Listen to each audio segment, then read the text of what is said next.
Bonjour à toutes, bonjour à tous, bienvenue pour ce nouveau live des lundis de l'esthétique. Le prochain congrès international esthétique et spa se déroulera les 15, 16 et 17 avril prochains à Paris, porte de Versailles. Vous pouvez d'ores et déjà découvrir la liste des exposants sur le site internet du congrès. Il y a également tout le programme des conférences esthétiques et spa. Un conseil, si vous voulez que votre visite au congrès soit une réussite, il faut impérativement la préparer. C'est-à-dire que vous notez les exposants que vous souhaitez rencontrer. Vous pourrez même prendre rendez-vous avec eux à partir du 1er mars et vous notez également les conférences auxquelles vous souhaitez assister.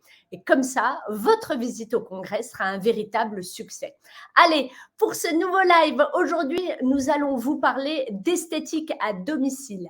Pourquoi est-il essentiel de connaître votre cliente idéale pour cartonner dans l'esthétique à domicile et quelles sont les clés du succès? La grande experte, c'est elle, Isabelle Ben Mansour. Bonjour. Nous Bonjour, avons fait bonjour à appel vous tous. à la plus grande experte de l'esthétique à domicile pour vous répondre. Isabelle est coach et formatrice. Elle gère le blog esthéticienne à domicile.net et elle a aussi une plateforme de formation en ligne qui est réservée exclusivement aux esthéticiennes à domicile et personne d'autre, qui s'appelle Talent Pro Esthétique. Alors Isabelle, déjà, qu'est-ce qu'on entend par cliente idéale? Alors, la cliente idéale, c'est la cliente que vous avez déjà certainement rencontrée, soit, dans votre parcours professionnel quand vous étiez en stage, si vous n'êtes pas encore installé par exemple, ou même que vous avez déjà dans votre fichier client. Vous l'avez déjà certainement, entendu parler sous des noms différents. On peut parler de persona, de cliente cible, d'avatar client. Mais pour être plus explicite sur ce qu'on entend par cliente idéale, je préfère, la voir sur ce qu'elle est et sur ce qu'elle n'est pas, afin que D'accord. ce Alors soit plus parlant. alors qu'est-ce qu'elle est, cette cliente idéale? Alors, la cliente idéale, c'est une cliente déjà dans un premier temps qui va, comprendre pourquoi vous êtes plus cher qu'une autre et qui préférera quand même venir chez vous.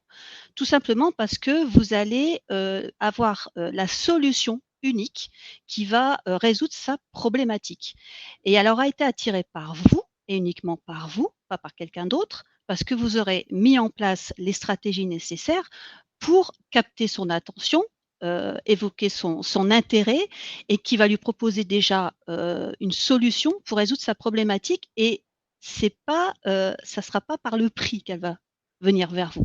Ça sera pour trouver une solution à son problème et à ce qu'elle cherche à résoudre avant tout. D'accord, et donc qu'est-ce qu'elle n'est pas, cette cliente Alors idéale?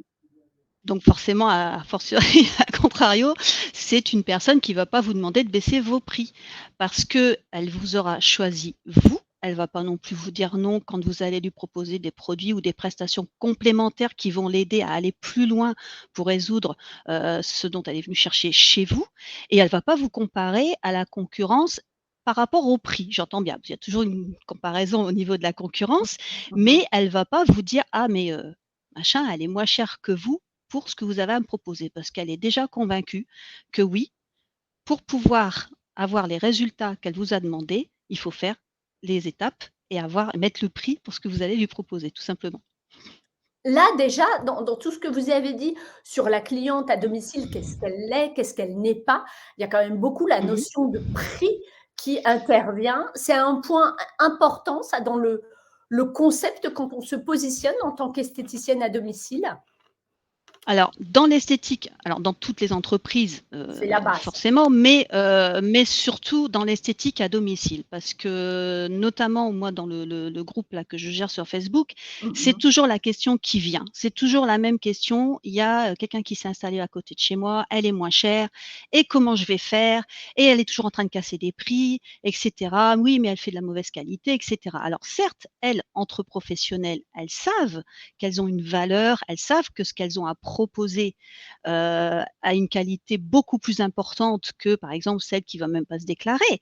Mmh. Voilà, mais par contre, Est-ce qu'elles le communiquent à leurs clientes? Est-ce qu'elles mettent en place des Mmh. stratégies pour leur dire que oui, cette qualité-là, elle répond à leurs valeurs à elles, elles vont pouvoir trouver cette solution? Ça, c'est pas toujours, bien amené, en fait. Il y a un problème de savoir comment se différencier de la Ah! concurrence et comment se positionner pour justement tout ce dont elles savent, tout ce qu'elles ont de la valeur à apporter, mais elles ne savent pas la transmettre, en fait. Et même quand elles mettent des prix hauts, elles sont toujours en train de se justifier parce Mmh. que, elles n'ont pas trouvé, les arguments parce que justement elles n'ont pas fait le travail de trouver la cliente qui va pas aller chercher le tarif, mais qui va tout à fait comprendre que c'est ça qu'elle veut et pas autre chose et elle est prête à mettre ce qu'il faut. Elle se pose même pas la question de savoir si elle va aller comparer les prix ailleurs. Non, Oui, elle se dit: donc «C'est elle qu'il me faut». oui, J'en oui, suis bah, oui, c'est sûre elle parce qu'il que faut. C'est elle qui a la réponse. c'est elle qui a la réponse, c'est elle qui, enfin qui contribue à l'exigence de la qualité de je me fais d'un soin esthétique. Mmh mh. Mmh. Elle répond, elle parle le même langage que moi, elle évolue dans la même sphère que moi, elle répond à toutes mes valeurs, à toutes mes convictions et donc bah oui, je vais pas aller en chercher une autre qui est moins chère alors qu'elle est complètement out par rapport à ma personnalité et à ce que je recherche d'une esthéticienne, en fait, voilà. Est-ce que vous auriez un exemple concret à nous donner pour bien qu'on sache de quoi on parle? Alors oui, je prends l'exemple là surtout du sac à main. On a toutes des sacs à D'accord, main. OK, Comme on OK. se fait Ah toutes oui, belles, hein, voilà, on se fait toutes belles, on se fait tous des soins, hein, mais on a tous un sac à main, toutes les femmes et puis, allez savoir pourquoi, il y a quand même des sacs à main de luxe qui se vendent en très grande quantité. mmh mh. Puis il y a aussi des sacs à main qu'on va trouver, sur, l'étal, du marché, du coin, du dimanche matin. Voilà. C'est pas les mêmes clientes, c'est pas la même stratégie de communication, ça n'a absolument rien à voir et pourtant, ces entreprises vendent exactement le même produit, au même genre de personnes. On vend des sacs à main aux femmes, point. C'est simple. Comme on va faire des soins esthétiques aux femmes, c'est simple. Et Oui, pourquoi une femme va aller acheter un sac à main de luxe? Et pourquoi une entreprise va décider d'aller chercher cette cliente-là? C'est un choix à faire. Ces entreprises-là ont décidé de se dire: «Ah ouais, moi je ne veux pas faire du discount, moi je veux une image de luxe» et puis ça a un coût. Ça a un coût parce qu'ils vont forcément communiquer différemment, ils vont aller chercher les stars, ils vont travailler le look, ils vont travailler les tendances, ils vont aller chercher les nouveautés, ils vont être précurseurs de mode automatiquement et puis, ils vont avoir aussi une qualité différente parce que ces clientes-là vont avoir une exigence dans le sac à main, qui va pas se dire: «Bon, bah, alors je vais le porter sur mon bras, puis le truc il va tomber», ça va pas le faire du tout. Voilà et puis, ils ont un réseau de distribution qui est très sélectif.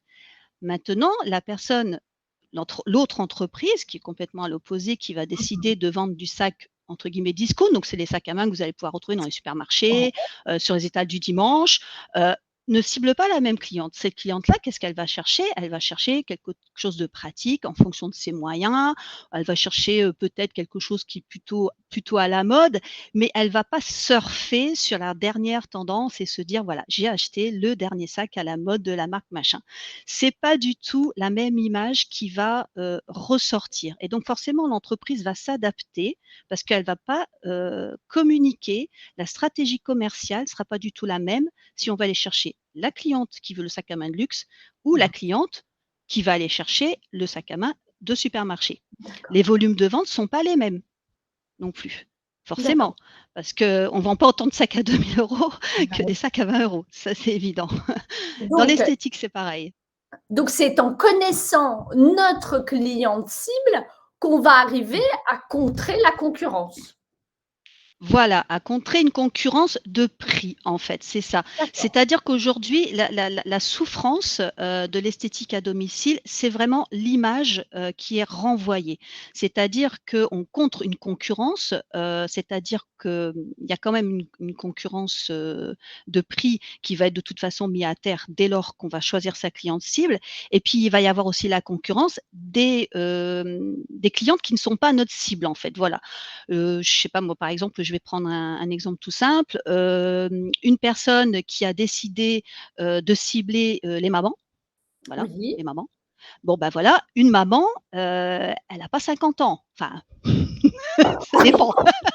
Voilà, mais il est rare qu'elle ait 50 ans. En général, c'est une jeune femme, et qui a des besoins spécifiques et qui va en plus avoir d'autres besoins encore plus spécifiques et ces problématiques seront complètement différents, justement, d'une dame qui va arriver dans la période des 50 ans, qui elle, va peut-être avoir plus de temps pour s'occuper d'elle et qui va avoir des exigences en termes de soins de peau qui sont complètement différents d'une maman qui elle est peut-être plus jeune, mais qui veut voilà plutôt se prendre soin, reprendre la ligne, traiter les problèmes de jambes lourdes, etc. Et qui a pas de temps en fait, vous voyez. Donc vous n'allez pas parler le même langage, vous n'allez pas résoudre les mêmes problématiques, et donc la concurrence des personnes qui vont aller cibler les personnes de plus de 50 ans va pas s'adresser à vous. Voilà, vous allez attirer que les mamans en fait, et uniquement les mamans. Ça veut dire qu'à un moment, dans notre clientèle, il va falloir faire un petit peu de ménage et Oui. se séparer de certaines clientes pour en faire venir d'autres qui correspondent totalement à notre cible. C'est ça? Voilà, tout à fait. D'accord. C'est-à-dire qu'aujourd'hui, au niveau des 2 types d'esthéticiennes, il y a celle qui s'installe, donc là, c'est le choix qu'elle doit faire déjà d'entrée de jeu, comme Oui, ça, ah bah, oui. on évite tout remaniement de carte de soins et cetera. Pour les personnes qui sont déjà installées et qui se disent: «Mais, j'ai beau envoyer des promos et j'envoie des promos et j'envoie des promos et encore et il y a personne qui m'appelle ou très peu, mais c'est vrai qu'en ce moment, c'est la crise, c'est normal, les gens ont pas d'argent». Et à contrario, sur le groupe aussi, j'ai des clientes qui me disent: «Ah mais non, mais moi ça va». Et ça va pourquoi? Parce qu'elles ont déjà quelque chose qui est structuré avec une carte de soins qui est déjà ciblée, et elles font même pas de promo, ces filles-là. Ah Elles oui, font elles sont même pas pas de promo. Elles ont pas besoin, elles mettent juste en avant un soin qui va être une nouveauté, ou qui va être, ils vont mettre en avant un soin qui est, le soin à faire pour la période, hivernale, pour la rentrée en vacances, et cetera. Donc elles vont juste le mettre en avant en rappelant leurs clientes: «Oubliez pas, moi j'ai ça aussi dans ma carte de soins, je peux vous le proposer aussi, maintenant c'est le moment de le faire». Sans d'accord. promo, et les clientes appellent parce qu'elles se disent: Alors «Ah bah oui, c'est vrai, bah j'avais oui, oublié». c'est le Elles le bon faisaient. alors et Voilà. comment est-ce qu'on fait pour déterminer cette cliente idéale parmi toutes les clientes, qu'on a? On a de la jeune maman, de la grand-mère, de la femme hyperactive, de la jeune fille. Comment est-ce qu'on fait? Alors il y a un grand nombre de critères à définir, c'est l'un des plus gros travails, on va dire, quand on crée une entreprise ou même que l'on veut, faire ressortir cette entreprise. Il faut savoir que la recherche de la cliente idéale, elle se fait de façon constante pour toutes les grosses boîtes. Il y a même plusieurs clientes cibles. Mais là, pour une esthéticienne à domicile, on va aller, cibler un certain type de cliente en fonction de plusieurs critères. Il y a, en tout cas, enfin moi, là, je propose un workbook pour pouvoir justement aider à faire ce travail-là. Il y a pas Alors, loin attends, de juste 40 une parenthèse critères. pour le workbook, parce que c'est un énorme cadeau que vous proposez. C'est un workbook de Oui. 40 pages. Vous Oui. allez voir le lien apparaître en bas de l'écran et en commentaire. Et c'est vraiment un outil avec une suite d'exercices, un workbook, où en Mmh. faisant tous ces exercices pas à pas, vous allez vraiment découvrir qui est votre cliente idéale. Donc, on Mmh. fait tous les exercices du workbook. Voilà, et à chaque exercice, il y a une implication directe de le choix qui va être fait. Comment ça va s'implémenter dans la communication, dans le choix des prestations, dans le choix de la D'accord. stratégie commerciale, dans le positionnement? Par exemple, si on choisit, on va avoir un critère qui va être, le lieu de naissance. On se dit: Mmh. «Beh, on s'en fout, elle est née quoi cette dame, Oui. elle est née, point».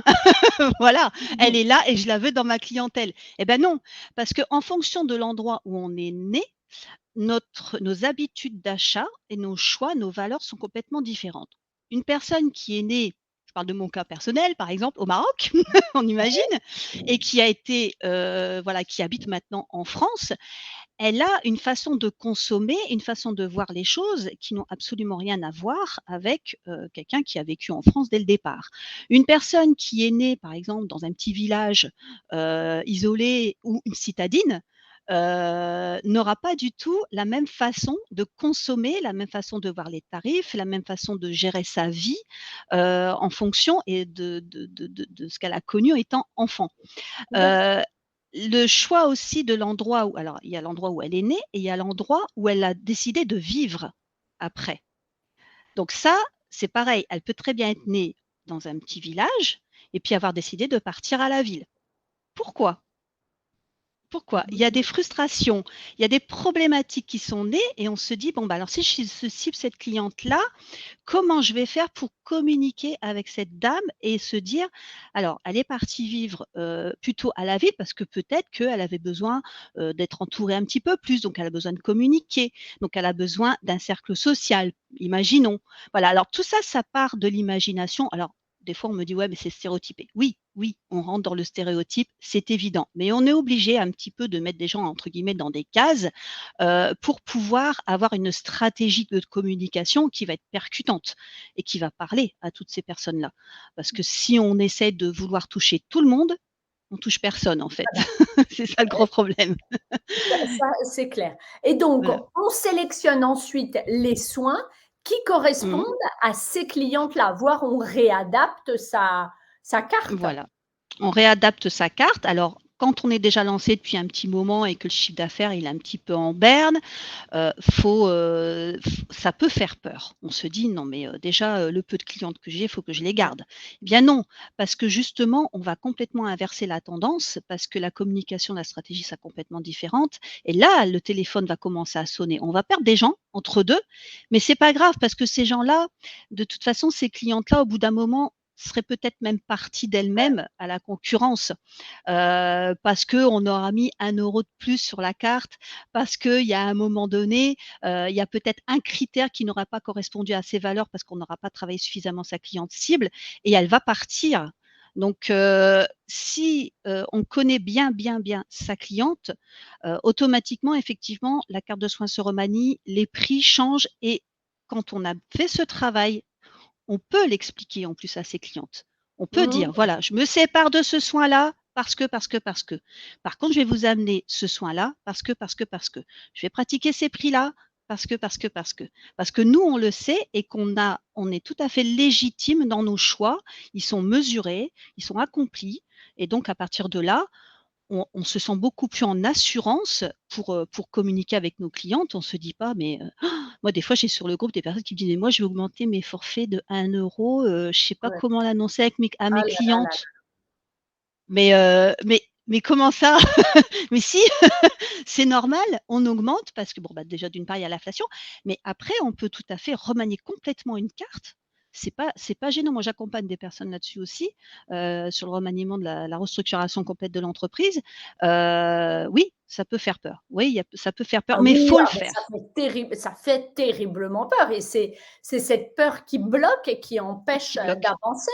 Mais Ah oui. à partir du moment où, vous vous accordez de dire: Mmh. «Allez, je fais plus cher», si la cliente, Mmh. elle a confiance en vous, si vous vous Mmh. formez, si vous gagnez en expertise, ça Oui. justifie le prix.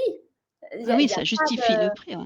il y a il Puis y si a c'est il y a pas de débat, ça doit être un non-sujet. Voilà, c'est pas, voilà, c'est u moi, j'ai jamais vu une cliente qui me dit, voilà, c'est qui chipote sur le tarif.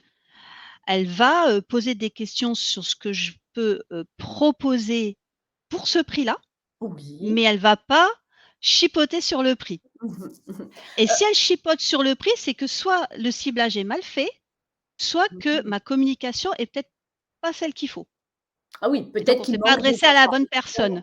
Voilà, Mmh. on s'est pas adressé à la bonne personne. Pourquoi est-ce que, le prix, c'est un tel, dossier dans l'esthétique à domicile, cette concurrence des prix, beaucoup plus qu'en institut? Alors déjà, les esthéticiennes à domicile souffrent de l'amalgame des vendeuses à domicile. on est voilà, c'est en général, des fois, il y a une grosse confusion, Ouais, à ce niveau-là. Après, c'est vrai que de s'installer en esthétique à domicile, si on ne travaille pas son sujet à fond, on peut s'installer avec 500 €. Donc, ouais. par rapport à un institut de beauté où il en faut 50 000 et forcément, quand on a besoin d'une grosse somme, la première chose qu'on fait, c'est d'aller voir son banquier et puis le banquier, bah, qu'est-ce qu'il fait? Il demande un business plan, une étude de marché et dans cette étude de marché, on s'est posé la question de cette fameuse cliente cible. On a été obligé parce que, toute la stratégie commerciale qui en découle va avoir un impact sur, l'investissement financier qu'on va aller demander au fameux banquier. Quand on est esthéticienne à domicile, ces questions-là, bah, elles passent un peu à la trappe parce qu'on n'a pas Complètement. besoin Ouais. d'autant de financement et donc on se dit: «Bon allez, je vais balancer quelques flyers, je vais me créer un compte Facebook et je vais croiser les doigts» et puis quelques mois après, on se dit: «Bah, je comprends pas, pourtant je fais pas des prix très chers, pourquoi on m'appelle Ouais. pas?» et Je cetera vais et faire des cetera. promos, ça ira Je mieux. vais faire des Ouais. promos et des promos Alors et là, des promos. Pour moi pour moi, on est dans un métier de luxe, mmh, d'esthétique. Alors la mmh, promo, c'est par parcimonie. La promo, vraiment, elle se fait, voilà, juste pour faire découvrir un nouveau soin ou pour enclencher un acte d'achat d'une cliente qui est un petit peu hésitante. Voilà, c'est lui mmh. faire découvrir quelque chose. Mais on balance pas de la promo à tout va comme ça. Moi, j'ai des fois des personnes qui me demandent sur le groupe: «C'est quoi votre, calendrier de promo sur l'année?» Ah non, non, non, non. non, surtout Votre pas. calendrier de mise en avant De d'événements, mise en avant, pas voilà, surtout pas de d'événementiel, promo. voilà, mais pas de promo et les instituts, en fait, ont fait ce travail-là et du coup, bah, forcément, on souffre, quand même beaucoup moins que le domicile, quoi. Voilà, c'est ça la différence surtout et c'est ce Quel qui fait est que ça l'avenir, souffre, hein. quel est l'avenir de l'esthétique à domicile? Est-ce que vous y voyez un avenir radieux?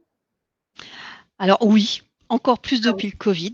Ouais, ouais. ouais, ouais, ouais. Alors déjà, moi, j'y crois à fond, hein, Ah j'y toujours crois à fond depuis 2015, voilà, à fond. C'est quand je vous ai mais rencontré, Isabelle, je vous ai dit: «Ah c'est marrant, et pourquoi vous vous intéressez à l'esthétique à domicile?» et vous m'avez répondu: «Parce que personne s'y intéresse, alors moi je vais m'y intéresser» mmh, et vous avez pas voilà. lâché.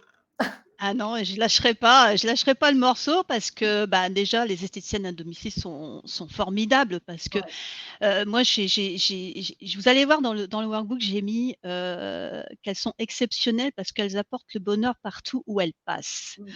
C'est normal puisque partout où elles vont aller, détendre, apporter de la beauté, apporter des senteurs, apporter de l'écoute, et elles l'apportent chez les gens ou dans les hôtels. Les gens n'ont pas besoin de se déplacer pour que ce bonheur arrive à eux, en fait, tout simplement. C'est elles qui l'amènent à eux et moi, c'est ça que je trouve exceptionnel dans ce métier de service à domicile et je parle là, dans ce cas-là, de tous les services à domicile confondus et c'est ce qui fait aujourd'hui que maintenant il y a un essor tel, depuis le Covid parce que, bah, les gens ne pouvant plus sortir, se sont rendus compte de la valeur que ces gens-là pouvaient Ouais. apporter chez eux, alors qu'ils étaient complètement «emprisonnés» entre guillemets, et le seul contact qu'ils avaient justement, c'était les, praticiens et praticiennes de services à domicile et notamment aussi les esthéticiennes ou les coiffeuses, mais surtout les esthéticiennes.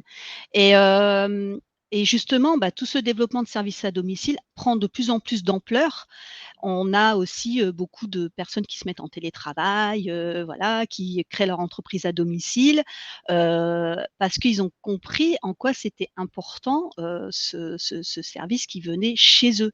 Et c'est pour ça que moi je dis que l'esthétique à domicile avait déjà beaucoup d'avenir et elle en a encore plus Encore plus. depuis la crise du Covid, ouais, ouais.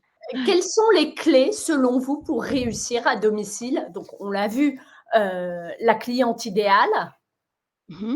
et Voilà, après quoi? alors quand on sent, c'est d'avoir un projet bien ficelé, ça c'est sûr. Quand on est déjà lancé, c'est, d'avoir, connaissance de sa stratégie marketing. Des fois, on ne sait pas ce que ça veut dire. Voilà, la stratégie marketing, c'est-à-dire le marketing, c'est-à-dire que tout ce qu'on va mettre en place, pour travailler tout ce qui est image de marque, donc il faut savoir quelles sont les couleurs, les mots, la façon dont on va communiquer, comment on va vendre ses prestations, quels sont les arguments de vente. C'est vraiment tout un travail de femme d'affaires, en fait. C'est que quand on devient une esthéticienne à domicile, on n'est pas une simple prestataire de service. On est une businesswoman à temps complet. C'est-à-dire qu'il faut connaître, en plus du métier d'esthéticienne, bien sûr, tous les tenants et les aboutissants de la gestion d'une entreprise. Et Mmh. quand je parle de gestion, c'est pas uniquement la comptabilité. C'est, voilà, ce sont toutes les pans, les techniques de vente, les techniques de communication, voilà, les stratégies marketing et commerciales, qui vont faire qu'aujourd'hui, ben, une esthéticienne à domicile va réussir dans son métier. Et des fois, même dans les instituts, tout ça, c'est un petit peu aussi, Ah bah, mis à pareil. la trappe. Oui, voilà. Quelle est la règle d'or, selon vous, pour réussir à domicile? Alors, il faut, ben, justement, voilà, bien savoir gérer son affaire de façon, très professionnelle. Comme je disais, ça pas en prestataire de service. Mmh. Vraiment en businesswoman, il faut apporter un service de qualité à la cliente. Pourquoi? Bah, parce qu'on est un petit peu, à un moment donné, on est sur un maximum, de prestations qu'on peut faire à la journée. C'est Ah pas oui, comme dans un institut bah, qui c'est peut se ça. dupliquer. Mmh. Quand la patronne de l'institut, elle décide d'avoir plus de chiffre d'affaires, bah, qu'est-ce qu'elle fait? Elle ouvre une Embauche. deuxième cabine, elle embauche. Une esthéticienne à domicile, à un moment donné, elle va pas pouvoir. Donc, soit effectivement, il va y avoir une qualité beaucoup plus importante et donc un panier moyen beaucoup plus important, soit, il va y avoir, aussi une, comment je peux dire ça? Hem, soit vend ouais, voilà, soit vous allez augmenter et soit vous allez vendre surtout les produits. Voilà, retrouvez mon idée. Surtout vendre des produits. Voilà, c'est la règle d'or, on va dire des instituts, mais surtout pour les esthéticiennes à domicile. Très haute qualité et vente de produits. Vous en avez parlé, quand on est un institut de beauté, on veut gagner plus, bah, on ouvre une seconde cabine, on Mmh, embauche. À domicile, c'est compliqué, mmh, et le rythme, il est soutenu. Qu'est-ce que ouais. vous recommandez pour, tenir le rythme à long terme? Alors, le rythme, c'est déjà de prendre soin de soi. Il faut déjà être entouré Mmh mh. de voilà, très bien entouré. Alors ça peut être, un entourage familial, ça peut être aussi un entourage professionnel. Ah ouais. Moi, j'ai de plus en plus d'esthéticiennes qui bossent bien, voilà, qui bossent bien, qui gagnent bien leur chiffre d'affaires, mais qui se sentent seules, en fait, et qui ont besoin de partage et qui ont besoin d'écoute et qui ont besoin d'accompagnement, pas sur leur stratégie commerciale, mais sur de l'accompagnement sur le développement, le Humain. pourquoi. Mais pourquoi j'ai fait ça? C'est la question, la première question à se poser, c'est se demander: «Pourquoi j'ai décidé d'être esthéticienne au à domicile un jour?» et faut se l'afficher partout, hein, dans les toilettes, la salle de bain, voilà, faut se mettre un petit mot pour pas l'oublier et que quand on a des coups de mou, quand on se sent pas bien, de se référer à ça pour se redonner une Faut se motivation, rebooster. se Ouais. rebooster, voilà.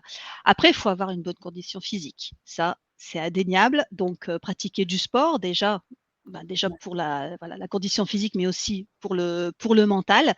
Il faut savoir qu'on fait du domicile, on arrive parfois dans des environnements qui sont pas des plus zen.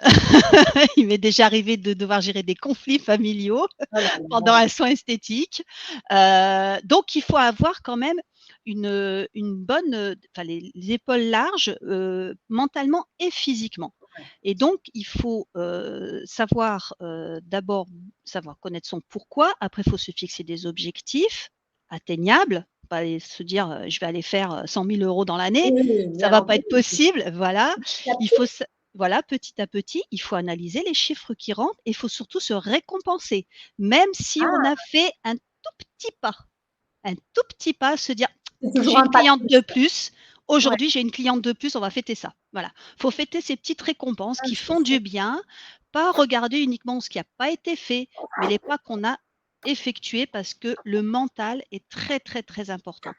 Et il faut savoir bien gérer son temps aussi. Maintenant, il existe plein d'applications, qui permettent de pouvoir, proposer des rendez-vous en ligne, même pour les esthéticiennes à domicile. Donc ça, c'est très intéressant parce que ça libère du temps et surtout ça permet aussi aux clients de pouvoir, vous contacter et prendre rendez-vous n'importe quand sans avoir à faire du calling, après une grosse journée de travail et devoir rappeler toutes les clientes pour fixer les Oh là rendez-vous pour le lendemain parce qu'on n'a pas réussi à les prendre, parce qu'on était en prestation. Ça, c'est une grosse bouffée d'oxygène que la technologie est venue au secours des esthéticiennes à domicile et il faut en user et en abuser. Hein. Faut pas avoir peur d'investir dans ce type de produit en fait. Hein. Ça, c'est voilà. Est-ce qu'on peut vraiment gagner sa vie à domicile? Oui, moi j'en ai. Alors, il y en a pas. Enfin, il y en a. Voilà, c'est pas la grande majorité. C'est dommage parce que ça peut être la grande majorité, voire même plus. Ouais, Il y a des esthéticiennes qui gagnent facilement 2 000 à 3 000 € par mois. Je parle de salaire, hein. Je parle bien pas de chiffre entendu. Ah d'affaires. bah oui! Voilà, Oui, je parle de salaire. On peut gagner, de l'argent et vivre confortablement. Après, c'est toujours pareil, le confort est toujours une question de subjectif, c'est très subjectif. On peut se sentir confortable à 1 500 et pas confortable à 3 000, hein, ça dépend.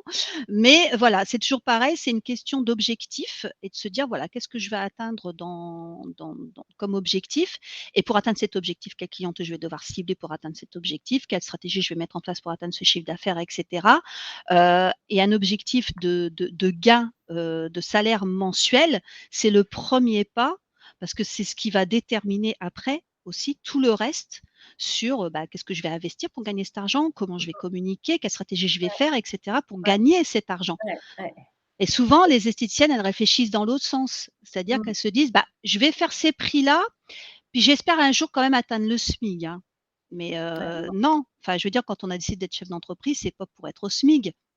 non. Ou alors, c'est encore une question de choix. Il y a des esthéticiennes à domicile qui ont gagné beaucoup d'argent en étant en institut. Ça, c'est clair. Il y a même des anciennes patronnes qui avaient beaucoup d'argent en tant qu'institut, mais elles ont choisi de passer à domicile justement pour lever le pied, avoir une qualité de vie, se retrouver proche. Donc elles gagnent moins. C'est un choix, c'est toujours pareil, c'est un choix, mais elles sont, beaucoup plus zen, vis-à-vis de leur métier. Elles veulent prendre le temps avec leurs, clientes et c'est toujours pareil, c'est encore une question de ciblage. Si je Ouais. cible une cliente qui a le temps, je vais pas aller chercher la working girl, ça Mmh sert mh. à rien. Parce qu'elle, elle va être à 200 kilomètres à l'heure et elle aura pas le temps de papoter pendant 1 heure autour ou 1 heure et demie autour d'un café. Le soir, il doit aller vite parce qu'elle a des choses qui l'attendent. Elle a une casserole sur le feu. Donc, si on a décidé de prendre le temps avec ses clientes, on va aller cibler des clientes qui ont choisi aussi de prendre du temps et la relation est Ouais, complètement différente. ouais. Mais on aura décidé de gagner moins parce qu'on prendra moins de clientes, mais Mmh. la prestation pourra sembler d'un coût relativement élevé pour Ah oui? d'autres clientes. On en revient toujours au même, Voilà. à votre question, Mmh. à votre point de ciblage. Et gagner moins, c'est pas parce qu'elles ont décidé d'avoir de tarifs plus bas, c'est qu'elles prennent moins de clientes sur la journée. Elles peuvent très bien, décider d'avoir des bons tarifs avec toujours un standing une qualité haute, mais simplement au lieu de prendre 8 clientes par jour, elles vont en prendre que 3. Donc forcément le chiffre Exactement. d'affaires va s'en ressentir, mais c'est pas parce qu'elles auront baissé leurs tarifs. Quels conseils, messages vous pourriez donner aux esthéticiennes, qui nous écoutent? Alors, bah, pour tout résumer, il faut miser sur la qualité de votre, travail, de bien, mettre l'accent sur les détails parce que c'est ce qui va aussi faire la différence. Ça se fait déjà en institut, mais surtout quand on fait du domicile, les petites attentions, elles y sont, vraiment, voilà, tout Sensibles. très, très sensibles. Le Mmh. fait d'installer sa table d'une certaine manière, de recréer un environnement vraiment cocooning, chez les clientes. Vous devez donner une image très professionnelle. C'est pas parce qu'on fait du domicile qu'on est, du discount. Au contraire, Mmh. on est enfin Oui, franchement, on est voilà, on fait du service à domicile. On apporte tout le magasin chez la ouais, cliente. Donc ça demande énormément d'efforts et ça a un coût. Et il faut travailler vraiment, l'image pour donner vraiment ce sentiment que voilà, l'esthéticienne qui va être appelée, n'est pas quelqu'un c'est pas une vendeuse à domicile, elle va pas faire son soin sur une chaise, quoi. Et ça passe par un site web, ça passe par, l'image de marque, les couleurs, voilà, la communication. Vous devez demander beaucoup de commentaires, des recommandations, affichez-les sur vos sites, sur vos pages, partout, partout pour montrer que les clients sont contents de vous et vous recommandent. Continuez à développer vos compétences, bien entendu, pour apporter de la nouveauté, aux clientes. Il faut bien gérer votre temps. de façon efficace pour être le plus rentable possible. N'allez pas faire le grand écart à 50 bornes d'une cliente l'une de l'autre. Voilà, parce que c'est épuisant, donc ça sert à rien. Et surtout, surtout bien connaître votre cliente, ses besoins individuels et lui procurer une expérience vraiment très personnalisée en répondant aux attentes, à ses attentes, quoi, voilà, à toutes ses attentes. Merci beaucoup, Isabelle. Là, on a toutes les clés en main Je pour suis contente. cartonner dans l'esthétique à domicile. Il y avait une question, savoir connaître vos sites internet.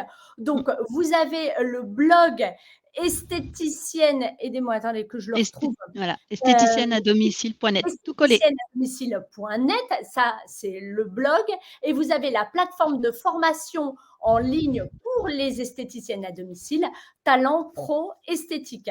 Merci beaucoup Isabelle de tous ces précieux conseils. Merci de défendre et d'accompagner les esthéticiennes à domicile. Et puis bravo parce que grâce à vous, il y en a plein qui vivent très sereinement de leur passion. Merci à vous pour tous ces beaux conseils. Vous pourrez revoir ces lives sur notre page Facebook ou sur notre chaîne YouTube. Je vous donne rendez-vous lundi prochain à 15h avec Christelle Caron qui a mis au point une formation avec Carole Durand et Nathalie Zemirou où vous allez apprendre l'expertise visage, l'expertise peau et l'expertise commercialisation de vos soins. Devenez physio-esthéticienne facialiste, c'est lundi prochain à 15h. Je vous souhaite une excellente semaine. À bientôt.